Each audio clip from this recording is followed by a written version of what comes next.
Hello, everyone. How are you? This is Twanna Carter, and if this is your first time seeing me, I am a career coach and I help high achieving professional women over 40 overcome that doubt and anxiety that can sometimes happen. I got my tablet over here. That can sometimes happen when they're shifting to a new career, and I do that by empowering them to recognize and communicate their unique value, and by instilling a deep sense of belief in their own personal strengths and abilities so that they can confidently and courageously create success on their own terms and pursue a path of purpose that's meaningful to them. Now, if you've been keeping up with me for the past week, you know that I've been talking about the three types of career shifts, and I've done a video on each one of them. So this is part number three of three. And so if you were here for the first one, it was, a career shift, just a total switch. I call it 180-degree turnaround. That's doing something that you totally haven't done before. It's also called a functional shift. So that was video number one, and you can link to it on my YouTube page, right? And it's Tawana Carter, my YouTube page. And then the second one I talked about was geographical, and it's just what it sounds like, whether you're moving from city to city, state to state, or even country to country.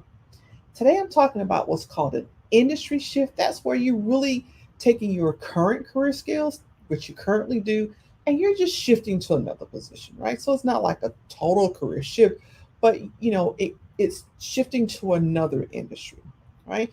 Good example of this one is I was a budget analyst for one organization, and then I became a financial management analyst in another organization. There wasn't a lot of training that needed to be done, same skill sets. Now, the job titles were a little bit different, and that was about it. It wasn't a lot of training to catch up, other than using, the new organization's system, right? But typically, when you do an industry shift, they're going to spend about those first 30 to 60 days training you up on their industry anyway, right? And this tends to be an easier shift when we're talking about career shift, unlike a functional, which is you doing something 180-degree different, right? And so this still is all about understanding and connecting to your network. That's important. Let them know what you're looking for, because you don't want your network to be thinking you're looking for position Z and you're actually looking for position Y, because then they're bringing the wrong positions to you, right? It still is also about understanding your value, understanding what your transferable skills are, which is how you show your value to an employee, right? Now, sometimes you can do, an industry shift, and there may be a couple of things that you're like, because as a budget analyst in the first organization, I was not on the project, so to speak, right?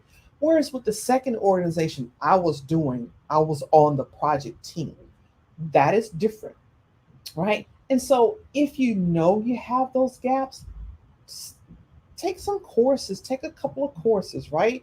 Because really what you're doing is, when you're doing that industry shift, you just want to rebrand yourself so that that new hiring manager understands that, okay, yeah, industry here to here, but you've already shown your ability, like, I don't mind doing the extra work to get trained for that, right? And sometimes, when you're shifting, we'll stick with that budget analyst, right? Say that you're a budget analyst for projects and you're in an organization that, they do project management. That is what they do.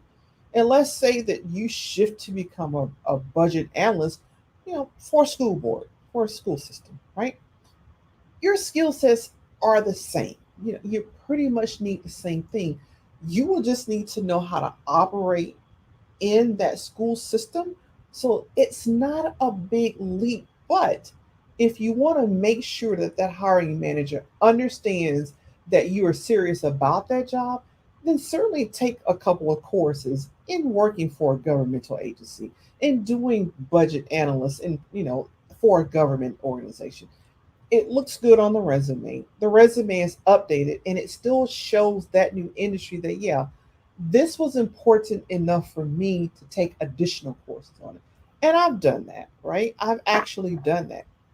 Going out, taking a couple of courses wasn't necessary, but it just made me stand out so that when I interview with them, you're doing something totally different. Oh, okay, I'm looking at your training. You've already taken 3 courses. You are pretty much putting any doubts that they are concerned about. Is she going to come in? Is she going to adapt to the way we do business?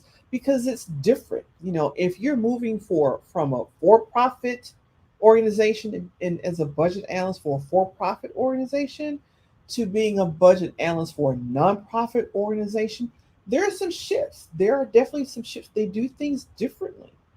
But if you take a couple of courses of doing being a budget analyst in a nonprofit organization, or you just take any courses, right, that deal with being a nonprofit organization, you've put to rest those doubts. They know you're serious about what you're doing. Now, if you want some really good detailed tips about doing a career transition, link I have a link in comments about the 4 tips. It's literally called the 4 tips for doing a career transition. Literally, that's what it's called, right? 4 tips for a career transition to a new career. I really go into depth and into detail about career transition here. Just be sure to have a notebook, have some notes, because I throw a lot of good stuff at you and you'll want to write those down as well. If you're looking to do a career transition but you're still a little bit not sure but about what to do and where to start, I also offer a 15-minute um, career transition consult. It's just a 15-minute chat. You can link to that in the comments as well. Thanks for watching, everybody, and I will be in touch soon. Bye bye.